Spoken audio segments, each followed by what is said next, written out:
Hola, vamos a partir un live que esta vez lo vamos a hacer de una forma un poco diferente. Nunca me ha tocado hacer la entrevista ahora, así que esto es algo nuevo para mí. Pero me interesó hacer este tema porque hace poco salió en la prensa escrita, un par de semanas atrás, el aumento que ha habido en el cáncer de mama en mujeres jóvenes. Y nosotros como parte del equipo de fertilidad nos enfrentamos muchas veces a estas pacientes jóvenes y de verdad que hemos visto que eso ha sido importante y alarmante eh, como ha ido aumentando. Se dice que en Estados Unidos aproximadamente 1 de cada 8 mujeres va a tener cáncer de mama en su vida y 1 de cada 43 va a fallecer por cáncer de mama. Esto a raíz de todas las edades. Y ahora como del otro lado de la moneda, en el fondo más como ginecóloga que como especialista en reproducción, tenía ganas de saber un poco más de cáncer de mama, porque estamos acostumbrados muchas veces a no tener la oportunidad de conectar con especialistas. Así que invité a la doctora María José del Río, que espero que se esté conectando. Cote, a ver si me aparece por ahí. ¿Estás, Cote, o no estás? Estoy presentando, primero la quiero saludar antes de presentarle quién es, pero vamos a ver si lo enganchamos. Ahí como que me están haciendo. Hola, acá estoy. ¿Cómo estás? ¿Y tú? Bien, bien, acá estamos. Qué bueno. Primero que bueno me hiciste caso y me pescaste para poder informarnos un poco más de esto. Porque la verdad es que uno cuando empieza a especializarse y sube especializarse en una cosa como que se le va olvidando las otras materias. Entonces, y van habiendo nuevas formas de valorar las patologías, las terapias, los diagnósticos. Entonces, como que quería hacer como un poco una actualización y ver si nos podía ayudar en eso. Yo les voy a presentar primero quién es María José del Río. María José del Río es una ginecóloga, primero doctora de la Pontificia Universidad Católica, ginecóloga y especialista en mama, subespecialista en mama de la Universidad de Chile. Ella está a cargo del programa de formación de mastología de la Universidad de Chile y tiene también un magíster de senología en Barcelona, ¿verdad? Fuera de, ay, lo que se me estaba olvidando, Buscoté, es la presidente de la SOCHOG, que es SOCHOG, para mucho aquí, bueno, es la Sociedad de Obstetricia y Ginecología de Chile. Yo no sé cuántas mujeres han pasado por ese cargo, Coté. Soy la tercera, pero la última fue hace 20 años, así No es que menor, no es no es menor, digamos, menor, sí. No es menor a este ahí momento. el poder femenino volviendo, ¿no? Y ha sido Sí, muy, muy bonito, en verdad, volver a estar liderada por una mujer que, en el fondo, es necesario hombre y mujeres, obviamente, pero le damos una mirada distinta, pues, así que ha sido muy bueno. sí. Así que en el fondo está como la cabecilla aquí de toda la sociedad de todos los ginecólogos de Chile, que no es menor, tiene harta pega social que no tiene que ver con la clínica. Harta pega, sí, por eso tuvimos que cambiar la fecha, nos costó un poquito, pero, pero bien, siempre se Qué puede. bueno. Y además todo lo que sea poder conversar y educar y aclarar cosas y yo también aprender, porque en estas cosas todos aprendemos, siempre es bienvenido. Súper. Ya, José, te quiero hacer primeras preguntas. Démosle, arranquemos. Aquí te tengo pensar las preguntas que vamos a hacer. ¿Ya? Eh, ¿Crees realmente que ha aumentado el cáncer de mama en general, ha aumentado en pacientes jóvenes y de cuánto estamos hablando realmente? Sí, o sea, no es que, primero no es que no es que yo lo crea, ha aumentado, o sea, los números dicen que ha aumentado y eso es a nivel global. En la última década en Chile ha aumentado más o menos un 10% y eso ha pasado a nivel mundial. O sea, la incidencia del cáncer de mama va aumentando, ¿ya? Hoy en día, como tú decías al principio, cuando me conecté te alcancé a escuchar, 1 de cada 8 mujeres vamos a tener cáncer a lo largo de toda la vida y eso es un montón. O sea, pensemos en 8 mujeres y se te vienen al tiro 50. Sí, Fácilmente, o sea, claro. 1 de cada 8 es realmente un montón. Y esa incidencia ha aumentado y aumentando con los años, como te decía, en la última década solamente en Chile más de un 10% y ha aumentado en todas las edades, eso es súper importante tenerlo presente. El cáncer de mama es un cáncer principalmente de mujeres después de los 50 años, ¿ya? Aproximadamente el 80% de los cánceres de mama son después de los 50. Y si miramos el grupo como de las mujeres más jóvenes, bajo 40, ese es un 5%, o sea, es el menor porcentaje, pero obviamente tiene un montón de implicancias porque son mujeres jóvenes que están en etapa reproductiva, empezando, no sé, por armar familia o lo que sea, o su vida laboral, etcétera.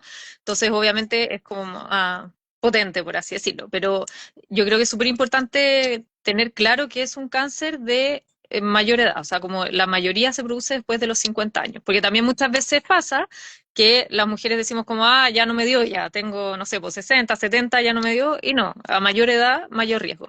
Pero la incidencia, como tú decías, ha aumentado y ha aumentado en todas las edades, tanto en mujeres después de los 50 como bajo los 50, ¿ya? Entonces estamos teniendo cada vez más cáncer, y eso a nivel mundial. ¿Cómo está los tratamientos de cáncer de mama en Chile? ¿Sobreviven las mujeres? ¿Cómo estamos en relación al resto de Latinoamérica? Sí, mira, la mortalidad en Chile estamos bastante bien. Aproximadamente los últimos datos, una cosa importante sí tener claro es que en Chile no tenemos buenos registros de cánceres, ¿ya? Entonces todos los números que tenemos son extrapolaciones de los datos de FONASA, como es una patología GES, o de Globocan, que es como una estadística mundial bien potente, pero no hay registros claros. Si bien está estipulado en la ley del cáncer, que se aprobó hace varios años ya, todavía no se implementa. Entonces ahí como país estamos muy al debe, porque algo que no podemos conocer bien, menos lo vamos a poder manejar bien, pues. Entonces, lo primero es tener como un buen diagnóstico. Entonces, todos estos números no son necesariamente súper correctos, digamos, ¿ya? Pero la mortalidad prox en Chile está como en 11 por 100.000, y eso a nivel mundial es bastante bueno. En Estados Unidos de 12 por 100.000, o sea, estamos súper equivalentes a países de primer mundo, por así decirlo, ¿ya? Pero nuestra baja en la mortalidad no ha sido tan buena si nos comparamos para el lado. Por ejemplo, lo que te hablaba antes, que la última década la mortalidad ha bajado un 10% en Chile. En países como Argentina, que son nuestros vecinos, ellos han logrado un 20% de reducción de mortalidad en la última década. Entonces ahí algo estamos haciendo mal claramente. Y dime. ¿Pero ha bajado más en ellos porque partió de un peor número? No, no se sabe. No. O sea, en el fondo, su mismo número lo han disminuido más que nuestro número, que es comparado país por país, en el fondo. No el número global. Y ahí, ¿por qué no hemos podido bajar más la mortalidad? Que es un problema también a nivel mundial, probablemente, es porque a veces llegamos tarde al diagnóstico. Y eso es donde más tenemos que ponerle el hincapié, además de tratar de disminuir la incidencia. Porque una cosa es tratar de disminuir la incidencia y la otra es manejar la mortalidad. Entonces, no estamos tan mal, pero nos queda mucho camino por delante y hay mucho por mejorar, de todas maneras. Ok. Oye, ¿cómo se presenta clínicamente un cáncer? ¿Cómo Mira, tiene una persona que sospecha, chuta, tengo un cáncer de mama? sí, ahí ojalá, lo primero ojalá es que no lleguemos a eso y que lo podamos diagnosticar antes de que lo encontremos clínicamente. Y para eso son los exámenes mamarios, que si quieres después ahondamos más en la mamografía, la eco, etcétera, que son en el fondo para encontrar el cáncer precozmente. Pero la idea es que que lo encontremos antes de que se diagnostique clínicamente. Pero el principal síntoma cuando lo encontramos clínicamente es un tumor, o sea, un nódulo en la mama. Yo me palpo un nódulo. O hay cambios en la piel, como que se pone roja, se van los pezones hacia adentro, por ejemplo, me palpo un nódulo en la axila, pero principalmente el nódulo palpable es como uno de los primeros síntomas. El dolor, yo creo que es importante aclararlo, en general no es un síntoma del cáncer de mama. Hay cánceres que duelen, pero cuando están muy avanzados, pero en general el cáncer no Es duele. importante esto, porque la gente, una de las cosas, por más que te preguntan, es cuando le duele. Es cuando le duele. Es lo que uno más se atemoriza. Y de hecho, normalmente cuando te duele y te palpáis algo, realmente es más probable que sean lesiones benignas, ¿verdad? Así es, sí. El dolor en general no es un cáncer. O sea, de nuevo, cánceres súper avanzados que están con la piel ulcerada, evidentemente van a doler. Pero el cáncer en general en etapas iniciales no duele. Entonces ese no es uno de los síntomas más importantes, ¿ya? Y ahí es muy importante, volviendo a cómo encontrarlo, el conocernos, ¿ya? Sobre todo mujeres jóvenes, por ejemplo, que los exámenes de screening no nos sirven mucho en esa población, el conocerse es fundamental. Y eso parte por la educación en los colegios, en las universidades, nosotros como profesionales de salud, yo creo que estamos al debe como en inculcar a la población que ayudamos, en que se conozcan, que conozcan su cuerpo, porque al final cualquier cambio puede ser un signo de alerta para ir a consultar, po. Lo que te decía antes, cambios en la piel, que se enrojece o que hay mini retracciones sutiles cuando yo me veo, nódulos palpables que antes no tenía, cambios en la areola y pezón, en las axilas, pero para eso me tengo que conocer, pues para encontrar que algo cambió, tengo que saber cómo era antes. Entonces ahí es fundamental eso. Ya. ¿Y existe harta detección de los cánceres por autopalpación? ¿Ustedes La- ven profesionales? sí, sí. El ideal es que no, pues que lo encontremos en estadio temprano por los screening asintomáticos, ¿ya? Pero igual cuando yo lo palpo y es menor a 2 centímetros, seguimos estando en una etapa 1. Entonces, igual lo podemos encontrar precozmente. Ya, perfecto. Oye, eh, esta es otra cosa que la gente siempre está muy pendiente. No es que en mi familia hubo un cáncer, no es que la mamá de no sé quién, mi tía, la hermana de mi papá tuvo un cáncer. ¿Qué es lo que realmente es importante acá, desde la perspectiva familiar? Sí, eso es un punto fundamental que tocaste, porque el 90% de los cánceres no son hereditarios. O sea, no tienen nada que ver con la genética ni con los antecedentes del cáncer. O sea, el 90% son esporádicos, donde el principal factor de riesgo es ser mujer, la edad y un montón de otros que también ojalá hablemos más adelante, como el estilo de vida, etcétera, ¿ya? Entonces, ¿cuál es la importancia de los antecedentes familiares y la prima, etcétera? Que cuando hay una mutación genética, la más conocida es el BRCA, que es la que tuvo la Angelina Jolie, por ejemplo, que se hizo muy conocida cuando ella decidió sacarse sus mamas porque tenía estas mutaciones. Cuando hay una mutación genética, esa mujer está en altísimo riesgo de tener un cáncer de mama, ¿ya? Entonces, es un grupo que es importante encontrar porque tenemos que hacerle exámenes más exhaustivos, con distinta periodicidad de repente, desde más temprana edad. Entonces es muy importante encontrarlo. Pero la gran mayoría de las mujeres no van a tener una mutación genética y el cáncer no va a ser genético. Y si volvemos a lo anterior, de que una de cada 8 van a tener cáncer de mama a la vida, es muy frecuente que yo tenga a mi abuela que tuvo cáncer a los 80 años, mi tía de no sé qué grado, y eso la verdad es que lo más probable es que sea esporádico y no genético.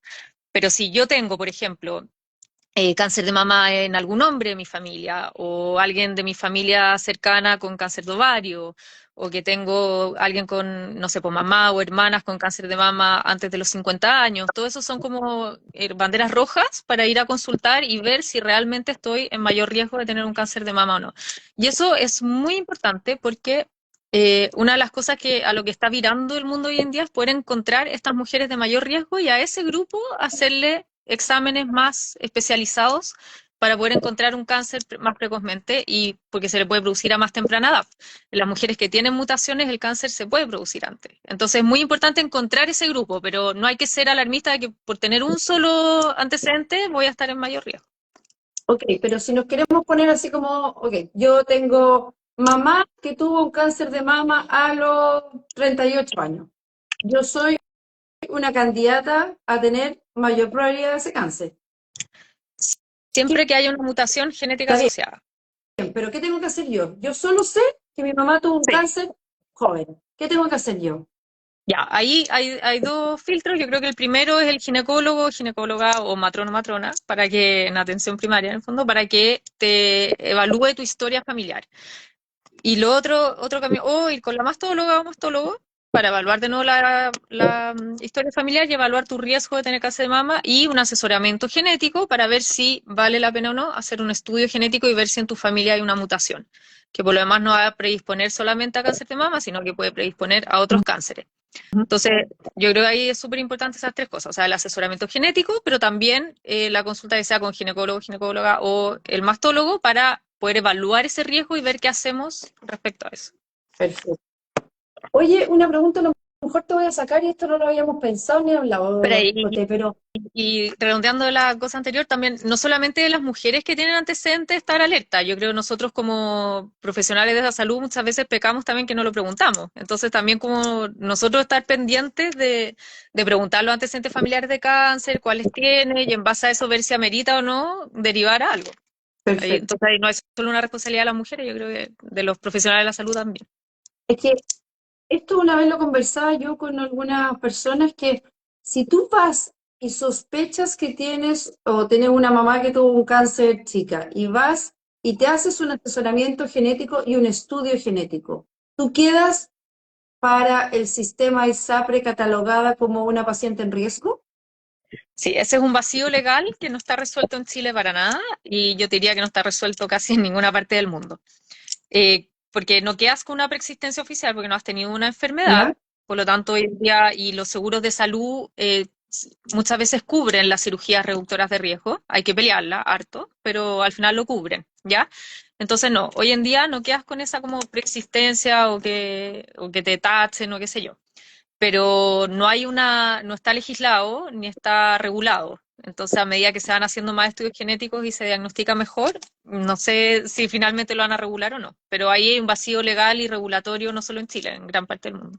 Perfecto. Pero uno debería poder pelear eso, porque como Sí, tú dices, no hay sí, existencia. sí, sí, Tienes sí, sí, patología, tienes un riesgo. absolutamente, sí. Sí, es un riesgo, exactamente. Eso es súper importante también. Cuando yo tengo una mutación genética, me predispone a mayor riesgo no obliga a que lo voy a tener. Ok, ok. Entonces hay que analizarlo en su propio mérito. Pero la ¿Mm? asesoría es súper importante, ¿no? Sí, sí, sí, sí. Por eso la asesoría genética ahí es fundamental. Ya. Oye, ¿cómo funciona el proceso de auge cuando uno tiene un diagnóstico? No como el journey del paciente.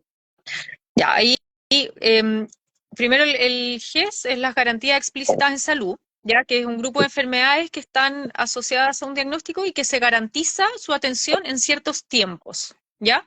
Y con un copago máximo que en el sistema público hoy en día es cero y las ISAPRES también tienen un copago máximo. O sea, en el sistema privado no necesariamente va a ser cero, pero está regulado máximo X. Pero lo que más garantiza es los tiempos de atención, ¿ya? Entonces, el cáncer de mama GES fue una de las primeras patologías que se incluyó, porque recordemos que es la primera causa de muerte por cáncer en las mujeres en nuestro país, hace harto tiempo que estamos en ese podio. Entonces fue una de las primeras patologías GES que las incluyeron. Entonces, lo primero que pasa es que ya, la mujer ya sea porque se hizo la mamografía o la eco y apareció un hallazgo algo sospechoso, o ella se palpó algo, ahí empieza la sospecha de cáncer de mama, ¿ya? Ya la sospecha de cáncer de mama entra en el GES. Entonces, el profesional de la salud que sea en el sistema público o privado tiene el deber legal de notificarle a esa persona que esto es GES. Y que es un papelito que los distintos centros tienen distintos formularios, pero también uno lo puede descargar de internet, del formulario GES, etcétera, y uno le dice a la persona, hola, tú tienes una patología GES. Con eso, la persona tiene que ir, si es del sistema público, a el CESFAM, a la matrona del CESFAM, que es donde la que deriva a matrona, que es la que deriva a la unidad de patología mamaria que le corresponda. ¿Ya? ¿Ya? Pero eso lo tiene que hacer la persona, el usuario en el fondo. Y mientras no se junte el papelito con la matrón que hace la derivación, no se empiezan a activar los plazos. Ya. O sea, el caso como que no existe todavía. Ya. ¿Ya? Y en el sistema privado, yo Ujú. voy con ese papel a mi ISAPRE. Y la ISAPRE te va a asignar un prestador y lo mismo, pero mientras tú no vayas con ese papel a la ISAPRE, tampoco empieza a correr ningún plazo ni nada. Ya. Entonces, eso es súper importante tenerlo presente, porque muchas veces uno piensa que porque te hicieron la notificación, ya quedaste en el sistema, y no, pues, si uno no va, no corre nada. Sí, por así decirlo. Y entonces ahí empieza la sospecha. Entonces, desde que la persona, ya sea en la ISAPRE que te asignaron el prestador o en el consultorio que te derivaron al hospital, se hace esa derivación, hay 45 días para hacer el diagnóstico. Ya. Y ese diagnóstico va a significar biopsiar lo que yo encontré. O sea, si es un nódulo, van a biopsiar ese nódulo. Si se encontraron microcalcificaciones en la mamografía, se va a biopsiar eso, con el método que mejor corresponda, ¿no? Y una vez y con esa biopsia vamos a tener el diagnóstico de si es cáncer o no, porque hasta este momento estábamos solamente en la sospecha. Ujú. Ya. Una vez que se hizo el diagnóstico, ahí se notifica de nuevo que ahora esto es diagnóstico de cáncer y empiezan a correr los plazos de tratamiento, que eso es un mes desde que se notifica el diagnóstico. Ya. Y ahí ya. Y eso en el sistema público-privado se maneja por distintas ¿Qué vías. pasa si a mí me asignan el lugar A y yo me quiero atender en el lugar B? No puedes. Por GES no O puedes. sea, yo tengo que renunciar al GES. Claro, no es renunciar porque uno puede usar o no usar el GES cuando quiera. Ya en el sistema público, ahí es en el fondo el hospital, el CESPAM y hospital que te corresponde por dirección FONASA. Ok. ¿Ya? En el sistema privado, habitualmente las ISAPRES tienen distintos prestadores, entonces dentro de esos prestadores hay como alguna elección, pero no es que tú puedas elegir si quieres este y ese no es prestador, no. Si tú no quieres acceder al GES, pues te puedes hacer lo que tú quieras y si eres FONASA vas a tener que pagar particular y te va a reembolsar FONASA libre elección lo que reembolse y si eres ISAPRE, tu ISAPRE te va a reembolsar según tu plan de salud. Y uno puede usar el GES cuando quiera, o sea, tú te podrías hacer el diagnóstico por tu cuenta, por ejemplo, y después tratarte por el GES. Entonces, por eso no es que no es que renuncies, es que no usas esa prestación nomás. Ya, perfecto. Oye, ¿cuáles son en general los tratamientos de cáncer de mama? Acá hay algo súper importante de aclarar antes del tratamiento, que es que en el fondo el cáncer de mama hoy en día y los cánceres en general hemos ido avanzando mucho hacia una medicina de precisión. Entonces, cuando uno hace el diagnóstico, trata de diferenciar lo mejor posible cuál es el tipo de cáncer que tú tienes. O sea, ya sabemos que es un cáncer de mama, pero hay algunos, por ejemplo, que sobreexpresan los receptores de estrógeno, que son los que se conocen como hormonodependientes, hormonos sensibles, luminales, etcétera. Hay otros que sobreexpresan, o sea, que tienen más expresado un receptor que se llama el HER2, y hay otros que no sobreexpresan ninguno, que es el que ha estado harto en la palestra, que es el triple negativo, ¿ya? Entonces, según el tipo de cáncer, ¿a qué va a responder mejor? ¿Ya? Entonces, la primera cosa súper importante es que no todos los cánceres de mama se tratan igual. Hoy en día hacemos mucha medicina de precisión en cáncer de mama, entonces no todos los tratamientos le van a servir a las distintas personas. ¿Ya? Pero a grandes rasgos, el tratamiento del cáncer de mama son como 3 patitas de tratamiento. Uno es la operación, la cirugía, que es en el fondo sacar el cáncer. Otro es la radioterapia, que es un tratamiento local que se irradia la zona de la mama y la axila, ¿ya? Para matar cualquier célula microscópica que haya quedado. Y el otro es la quimioterapia, que es el tratamiento sistémico que se da en el fondo para matar las células que estén dando vueltas por todo el cuerpo. ¿Y cuándo vamos a usar uno y otro? Va a depender de la etapa del diagnóstico, pero también del tipo de cáncer. Ya. Y Ahí la es donde- etapa del diagnóstico me refiero así al tamaño del tumor, o sea, al porte del nódulo en la mama y si hay compromiso o no de los ganglios. ahí es donde yo voy a meter mi cuchara, porque ahí es donde nosotros por lo menos podemos ayudar algo.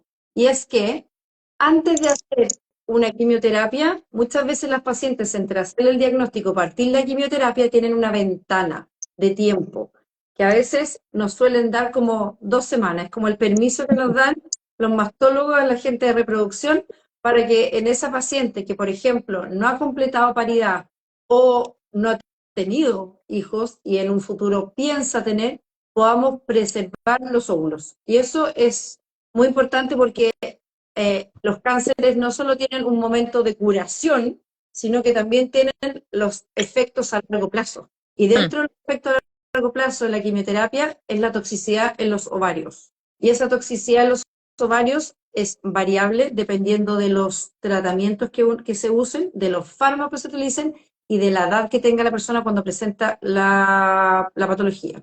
Entonces, en esa ventana, que es donde nosotros nos van a tocar la puerta y donde nosotros tenemos que tocar la puerta a los mastólogos para que nos deriven a las pacientes, es que podemos preservar la fertilidad y guardar todos esos huevitos que tienen, y eso significa que estamos manteniendo el potencial reproductivo de esa edad. Si la paciente lo presenta a los 33 años, es como si estuviéramos teniendo guagua a los 33 años. Entonces, ese es un espacio que es súper importante para nosotros en reproducción y finalmente para los pacientes, que lo agradecen súper harto por haberles dado esa oportunidad. Y eso también es importante considerarlo. ¿Cómo ves tú, Coté, que eso lo están derivando? ¿Existe esa derivación? ¿Ha aumentado? ¿Cómo lo ves? Sí. O sea, primero, fundamental que lo toques, Lore, porque es un tema muy, muy importante. O sea, hablábamos antes que la incidencia del cáncer de mama ha aumentado y eso pasa también en mujeres jóvenes. Entonces, cada vez tenemos más mujeres que están entre los 20 y los 40 años o más teniendo cáncer de mama y que no han completado su paridad, o sea, en el fondo que quieren tener hijos, ya sea antes o después del diagnóstico. Y muchas veces los mastólogos o oncólogos médicos, etcétera, nos centramos mucho en el tratamiento mismo del cáncer y se nos olvida esa parte, o sea, se nos olvida como las otras esferas, o no se nos olvida, no nos da el tiempo, etcétera. Ujú. Y es algo, como tú decías, que se puede hacer, que es fundamental educarlo y que acá en Chile ustedes lo tienen y hay varios centros también que lo tienen, que en el fondo que se puede hacer esta preservación y que le da una oportunidad a la mujer para después poder retomar su vida y poder eventualmente ser mamá. Y eso también está súper demostrado que el embarazo no empeora el pronóstico del cáncer de mama y que una mujer que ha tenido cáncer de mama después de 2 años se puede evaluar y puede embarazarse sin aumentar el riesgo de recidiva ni nada de que vuelva el cáncer en el fondo. Ujú. Entonces es súper importante contárselo a las mujeres. Eso sí, en Chile, ahí corrígeme tú, que yo sepa, no está financiado, y eso es un tema. Es un tema, que es lo que Es un estamos tema, haciendo en la Sociedad de Medicina Reproductiva. Eso es una de las cosas exactamente. que estamos trabajando. Exactamente, que ese es un temazo, porque además, por ejemplo, en el cáncer de testículo los hombres sí está financiado po, y en las mujeres no. Entonces, La pelea que estamos dando. ahí hay un buen tema porque es fundamental. Pues, o sea, por mucho que el cáncer de mama siga siendo mayor en mujeres después de los 50 años, la incidencia está aumentando en todos los grupos. Entonces, estamos viendo más cáncer de mama en mujeres jóvenes que antes. Sí. De todas maneras, no es que ahora el cáncer se convirtió que es solo de las mujeres jóvenes, pero de todas maneras hay muchísimas mujeres jóvenes que están teniendo cáncer de mama. O sea, si tú pensáis, el 2023, por ejemplo, FONASA, el número que puso es que se habían diagnosticado 7.000 cánceres más o menos en Chile. O sea, si pensáis que de esas bajo 50 años van a ser más o menos un 20% y bajo 40 van a ser como un 5 o 10%. O sea, estamos hablando de cerca por lo menos 1.000 mujeres al año en Chile, más o menos, que van a estar bajo los 50 años diagnosticándose un cáncer de mama. Y además sabemos hoy en día que por todo lo, en el fondo, por el desarrollo profesional, por un montón de razones, las mujeres nos embarazamos más tarde cuando queremos embarazarnos. Entonces eso también influye que haya más mujeres con diagnóstico de cáncer y que todavía quieren ser mamás, que no han completado su vida reproductiva o que no la han empezado muchas veces. Y es fundamental hablar de eso porque además tiene solución. Pero tiene solución, como tú decías, cuando lo hablamos antes. Porque cuando vamos a hacer un tratamiento de quimioterapia y, y no lo hablamos antes, claro, va a tener solución de otras formas de ser mamá, pues, pero no con tus óvulos. Exacto, exacto. Sí. Pero tú tienes la sensación de que la gente, los mastólogos le están perdiendo el miedo a derivar, porque yo creo que no le da miedo. A mí me haría miedo si fuera el mastólogo, no sé. No, no, miedo sí, totalmente. Eso está perdido porque además está súper demostrado que los tratamientos de estimulación no aumentan el riesgo de cáncer de mama, que eran algunas de las cosas que probablemente limitaba antes la derivación, como pensar que toda la estimulación hormonal me iba a aumentar el riesgo de que empeorara el pronóstico, qué sé yo. El que se haga la partida en cualquier momento del ciclo, en el fondo, y que en 2 semanas tú ya puedes tener a la paciente lista, todas esas cosas han hecho que la barrera del miedo ya se pierda. Yo te diría que las principales barreras hoy en día es tomarle la importancia, o sea, que realmente concienticemos que esa mujer es un ser íntegro, que no solamente es, que no es una enfermedad en el fondo, que es una persona la que estoy viendo. Entonces, tomarle la importancia de ver todas las esferas que pueden preocupar a esa persona y la barrera del tiempo, de todas maneras. O sea, en el sistema público y privado también, con la carga asistencial, que uno tiene que dar una mala noticia, cuesta mucho a veces en esa misma primera consulta dar todo el diagnóstico, todo el tratamiento, bla, bla, bla, y además hablar del estudio genético, de la preservación, pero hay que buscar la forma de saltarse esas barreras, porque en el fondo es fundamental hacerlo. Así que Oye, Coté, háblanos un poco de los métodos diagnósticos para que a la gente le quede claro lo que tiene que hacer y cuándo y cómo. sí, mira, la primera cosa importante es que el cáncer de mama hoy en día no lo podemos prevenir 100%, o sea, no podemos evitar que se produzca. Hay cosas que sí podemos hacer para bajar la incidencia, que hablemoslo después, porque es muy importante, pero no podemos evitar 100% que se produzca. O sea, hagamos lo que hagamos, igual vamos a tener mujeres que van a ser diagnosticadas con cáncer de mama, ¿ya? Entonces, lo que hacemos con los exámenes mamarios es diagnosticarlo a tiempo. Y eso es súper importante tenerlo claro porque muchas veces pasa como una frustración, así como, pucha, yo me hacía la mamografía todos los años, ¿por qué me apareció un cáncer? Pues bueno, porque la mamografía no es para que no se produzca el cáncer, sino que es para que en la mujer que se va a producir lo encontremos a tiempo y lo podamos tratar con 90% de porcentajes de curación encontrados en estadios precoces. Entonces, esa es la primera cosa importante. Y ahí, lejos, la que se lleva la mejor de las costo-efectividades, etcétera, es la mamografía, de todas maneras, que es como esta radiografía de la mama, ¿ya? Y que hoy en día en la gran mayoría de las clínicas internacionales y todo se recomienda desde los 40 años, ¿ya? Y ahí es súper importante tener presente que en el fondo su principal efectividad, porque el principal número donde encuentra cánceres es sobre los 50, ¿ya? Pero sabemos que desde los 40 y una vez al año vamos a encontrar más cánceres.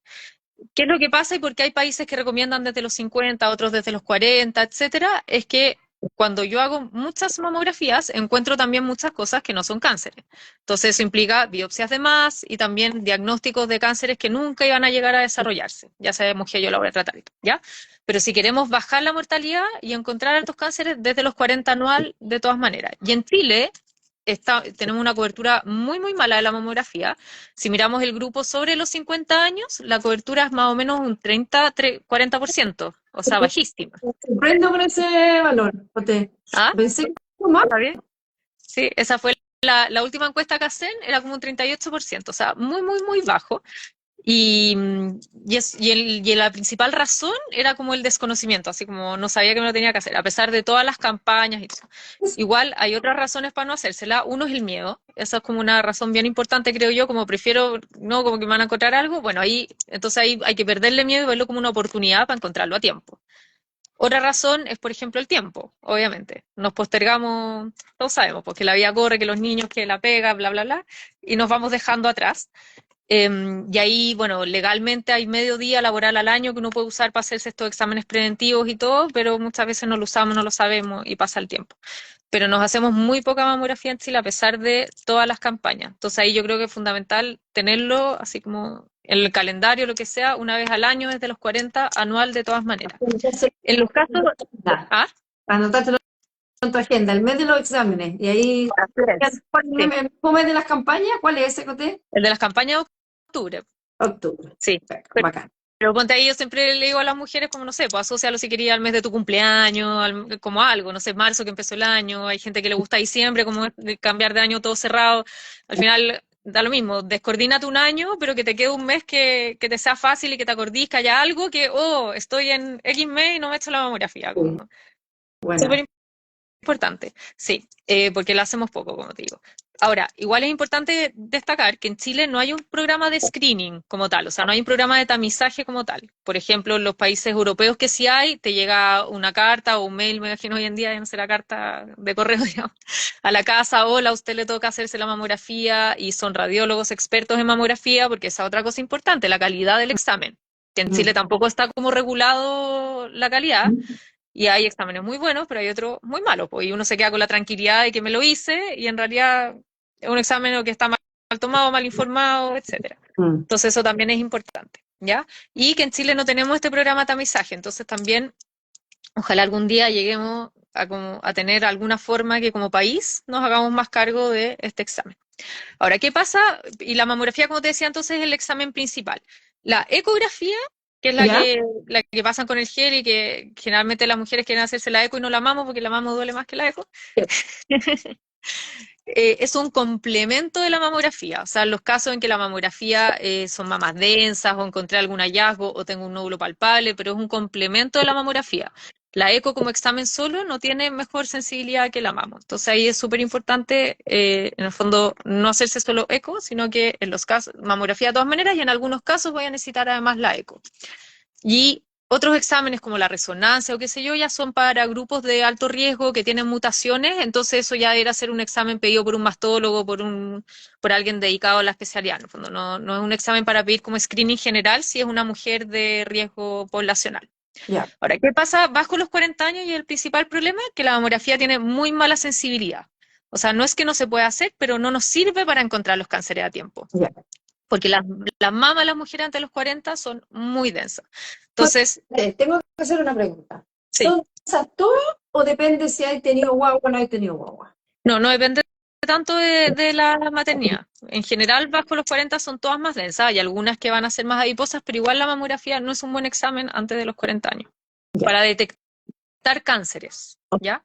En mujeres que no tienen síntomas. Pues acordémonos que todos estos exámenes preventivos estamos hablando de mujeres que no se han tocado nada, que no tienen ningún cambio de la piel, que no se les ha hundido el pezón, porque cualquiera de esas cosas hay que ir a consultar sí o sí, independiente de la edad, independiente de que te hiciste la mamografía ayer, o sea, da lo mismo.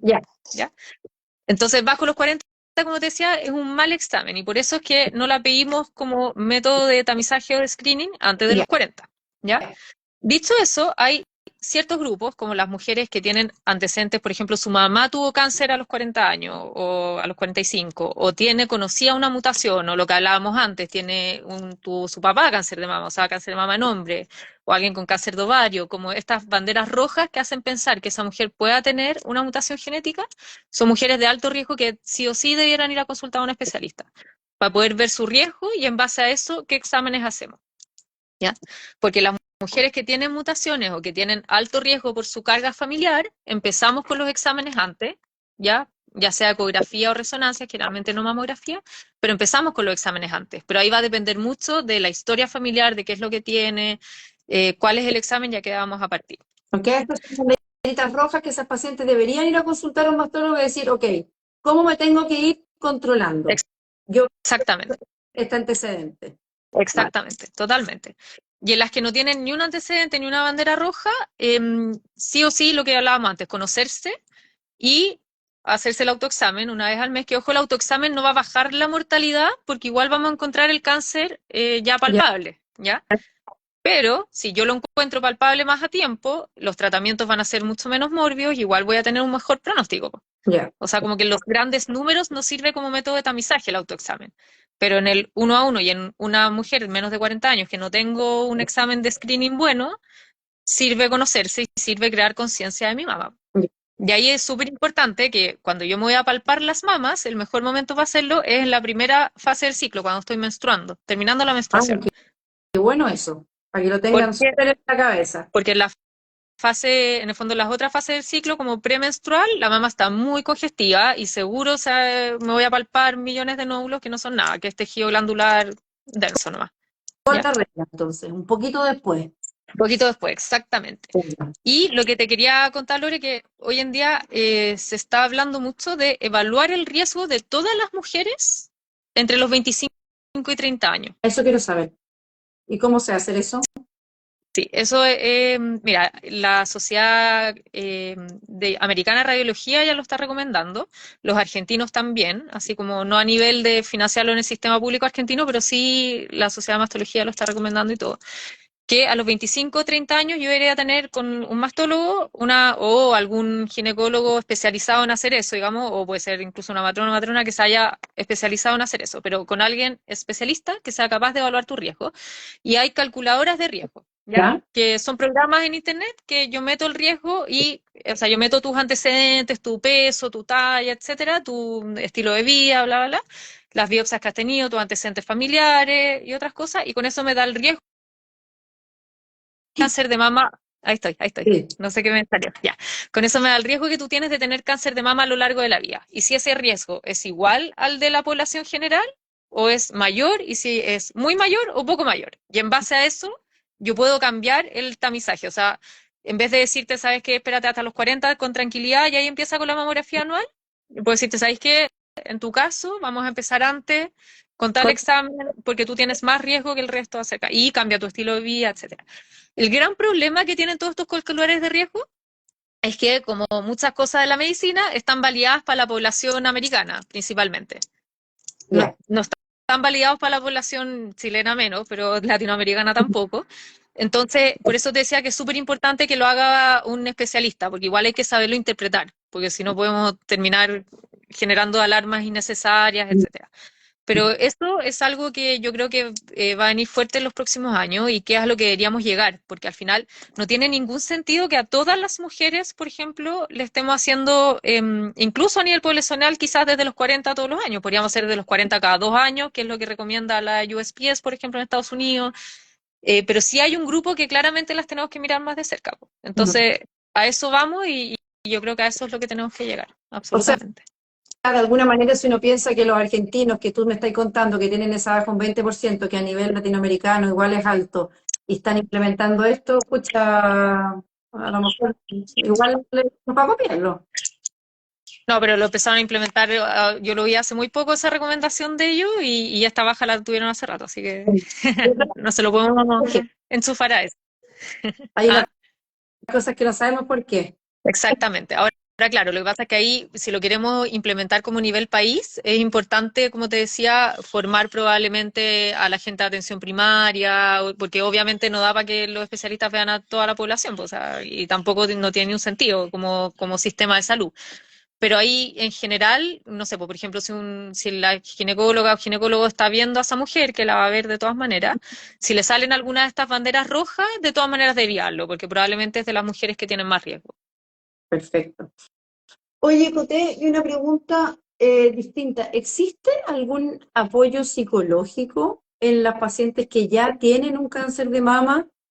Porque nosotros, en el fondo, aquí lo que me llega es una paciente con un nivel de angustia salvaje, que tú lo debes ver, y que además nosotros estamos así como tratando de apañarla en fertilidad, y que te juro que no pocas veces tienen además una baja reserva, entonces como que al final le íbamos a ayudar en una cosa y como que la estamos ayudando, pero tuvieron un segundo problema con nosotros, y es enfrentarse a este doble diagnóstico de tengo un cáncer y además tengo poco huevo y no tengo hijos todavía. O sea, como que ¿existe algún apoyo a nivel así como país o con el GES asociado? No sé. Sí. O sea, sí, porque está la canasta GES. La canasta GES incluye apoyo psicológico. Ya, Ahora, ese apoyo no tiene un plazo de ya. ejecutarse como si el tratamiento y otras cosas. Entonces, por Mm. eso, sí, no, en el fondo, sí en el papel y en muchos lugares funciona y funciona muy bien, pero hay muchos centros públicos, por ejemplo, que no tienen las horas reservadas, entonces en la práctica uno puede derivar solo a algunas pacientes y no a todas. En el sistema privado también, en el fondo, la espera para la atención muchas veces no es tan rápida. Entonces, sí, existe eso, está en el GES, pero muchas veces la espera para esa atención es deficitaria, porque concuerdo absolutamente contigo. Yo creo que toda mujer que tiene un diagnóstico de cáncer debería ser evaluada, ojalá por lo menos una vez, por una psicooncóloga, y porque en el fondo el cáncer al final es un duelo, es una enfermedad. Sí, po. Y uno pierde cosas, obviamente, cambia toda la dinámica familiar, me cambia la percepción de la vida, por mucho que lo diagnostique a tiempo, es una bomba atómica que se viene encima. Y es una enfermedad, es un proceso súper particular. Entonces, yo creo que es fundamental tener ese apoyo.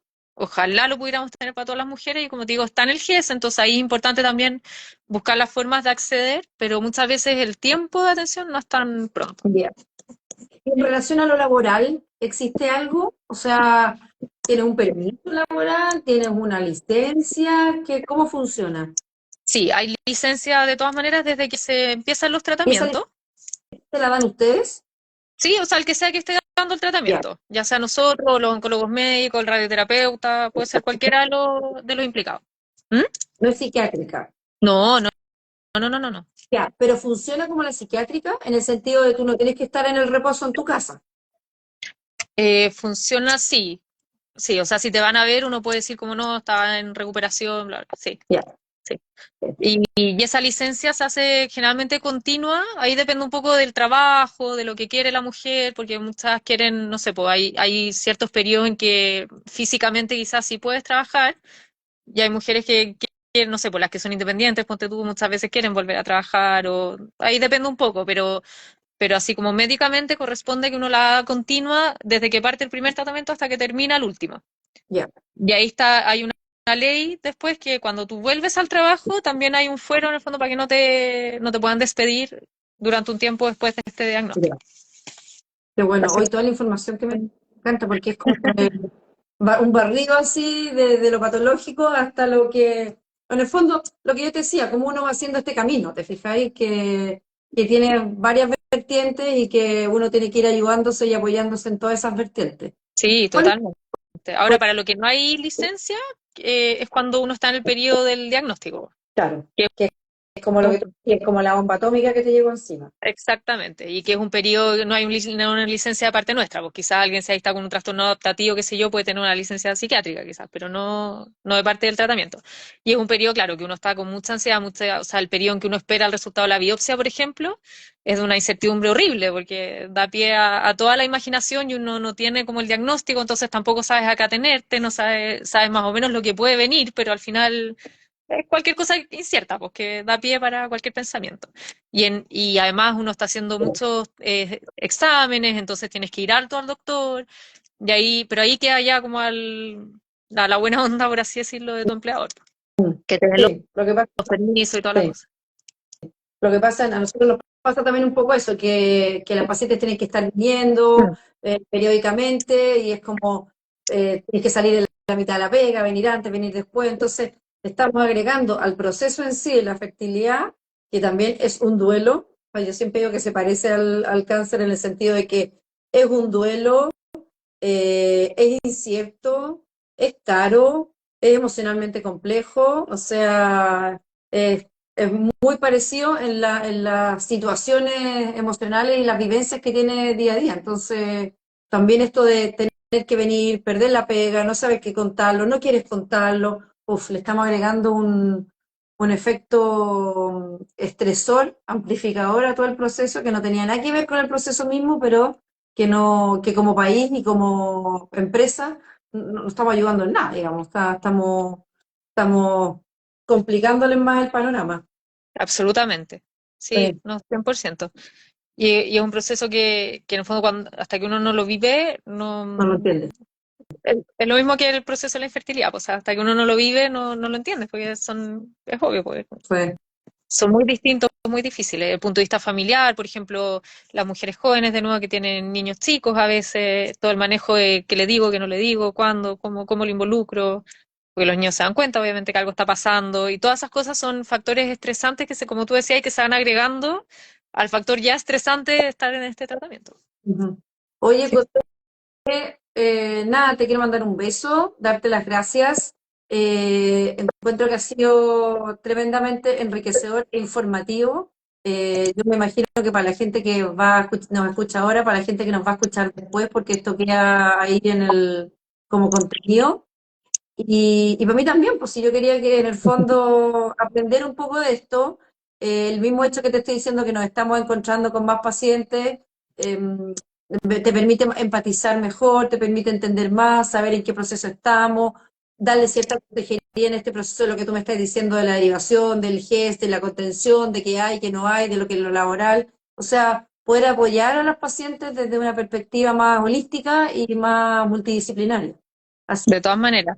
que, Oye, Lore, antes de terminar, no sé si alcanzamos a tocar un poco como de las formas de prevenir algo, sí, pues, me encantaría, cuéntanos. para que no se nos quede fuera. Sí, de Sí. todas maneras. No, como te decía antes, en el fondo no hay nada que podamos prevenir que se produzca el cáncer, ¿ya? Bien. Pero sí podemos bajar la incidencia. O sea, hay ciertas cosas, aunque van a haber mujeres que se les va a producir, hay cosas que a nivel poblacional podemos hacer para que haya menos mujeres que tienen cáncer de mama. Y esos son el estilo de vida, que yo creo que es súper importante decirlo y que influye. El tabaco, por ejemplo, el consumo de alcohol en mama influye muchísimo, que ojalá sea moderado mínimo, nada, ya. El peso saludable, la alimentación y el movernos. Son todas esas cosas, se ha visto que hasta que pueden bajar la incidencia hasta un 30%, o sea, mucho, mucho, mucho. Y eso, Igual van a haber mujeres que van a tener que hacer con mamá, esta suma de variables, ¿tú podrías bajar esa incidencia? por la suma de las variables, sí. Perfecto. Y cuando dices alimentación, ¿a qué te refieres específicamente? Mira, la que está como, la que hay más estudios es como la alimentación mediterránea, como baja en hidratos de carbono, en grasa saturada, alta fibra, no sé, pues carne, ojalá no tanta carne roja, como, y ahí es súper importante también no ponerse como tirano, Sí.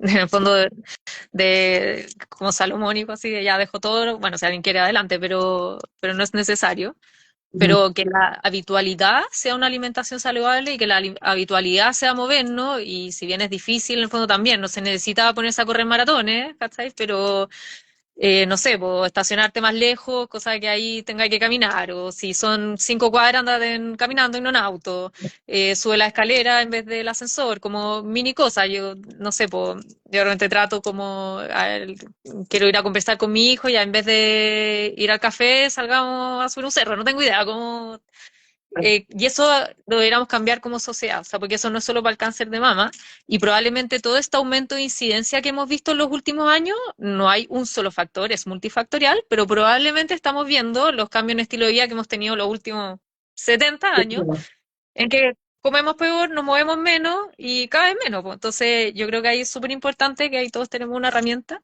Si bien, insisto, uno puede ser el ser más zen yo y saludable del universo y te puede dar un cáncer de mama igual, pero en grandes números eso va a bajar la cantidad de mujeres que les da un cáncer de mama hoy en día. Y, Y eso a la larga va a disminuir la cantidad de mujeres que se mueren por el cáncer de y mama. por otro lado, es algo que tú estás haciendo por tu propia salud. Te estás Absolutamente. haciendo por tu salud de alguna manera. ¿Ok? Sí, po. Y aunque te dé el cáncer, está súper demostrado que todos esos hábitos mejoran el pronóstico, mejoran cómo reciben los tratamientos, o sea, es un beneficio por todos lados. Y yo sé que cuesta y es súper difícil en el día a día, pero hay que tomar conciencia, yo creo, como sociedad, o sea, a todo nivel, con nuestros hijos, con nuestros papás, con nosotros mismos, en los colegios, en la universidad, o sea, Es lo que tú decís, pues, así como mini pasos. O sea, ¿para qué voy a agarrar el ascensor si puedo agarrar la escalera? O sea, eh, y eso, si tú te fijas bueno, en medicina uno lo ve mucho en los hospitales, que los doctores solo dejamos escaleras todo el día, digamos. O sea, como que nadie se le ocurre subirse a un ascensor, además que se demoran tanto en así es, llegar. Hay que estar esperando en la camilla, que no sé qué, o sea, uno como que lo más lógico es agarrar la escalera. O sea, no pasa por otra totalmente. cosa. Pero Sí, a veces tú dices, no, es que yo me voy, tomo la micro acá. Yo muchas veces le digo a los pacientes, ya, pero ¿cómo llegaste? ¿Cómo llegas a tu pega? En micro, ya, perfecto. Y en micro. ¿Y dónde te bajas? A 2 cuadras. Bueno, bájate en la estación anterior. Si con eso ya hiciste un pequeño cambio. Y exactamente. los Sí. cambios te favorecen a ti, a nadie más. Entonces, Sí, pero hay que buscar esa estrategia, como decís tú, porque obviamente el ideal, claro, que uno hiciera actividad física formal todos los días, bla, bla, pero en el mundo real es difícil, pues. Entonces claro. hay que buscar esos mensajes. Muy bien. Ese mensaje que además es transversal, po. O sea, para la infertilidad es, pero además es transversal para muchas patologías, que claramente son las que están en auge, ¿verdad? Absolutamente. Sí, pues, sí. Y bueno, y además estamos viviendo mucho más, pues, o sea, no nos olvidemos de eso. Ujú. Entonces, la enfermedad del cáncer también ha aumentado su incidencia por eso y estamos viendo mucho más, por lo tanto necesitamos ayudarnos un poco a nuestro cuerpo a llegar al final de nuestros días, digamos. Un camino mejor. Exactamente. Sí, Bote, sí, ya. súper hartas gracias. Lo que te digo, me encantó poder aprender esto y lo vamos a dejar acá colgado para que la gente lo pueda ver en otros minutos, porque a veces sé que es difícil mirarlo en estos horarios que lo estamos grabando, pero creo que es demasiado importante. Toqué temas así sutiles que me han ido comentando en otros momentos, así que para que le llegue a la gente más, a la gente todo lo que nos informamos hoy día. Me parece. Gracias a ti, Gracias. Lore, por la invitación y feliz cuando quieran. Sí, sí, vamos a estar ahí en contacto viéndonos más. ¿Vale? Vale, muchos besitos. Chao a todos. Chao, Cote. Gracias. Gracias. Chao, chao.